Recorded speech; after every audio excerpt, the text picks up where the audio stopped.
comes down to just reading the Word and really deciphering the Word.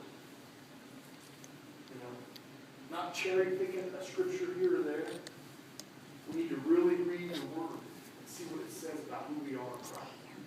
Right. How much He loves us, and how He deals with people, how He dealt with the Israelites, how He deals with us in the New Testament, how much love He shows us, how He turns the eye, how He says, I will, you know, your transgressions I won't hold against you, and your sins I will remember no more.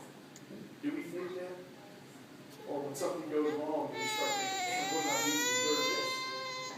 You open the countertop or the cabinet and forget it's open, you come up, hit your head, and say, what the? What did I do to deserve that? You've been there. If you haven't, you're lying.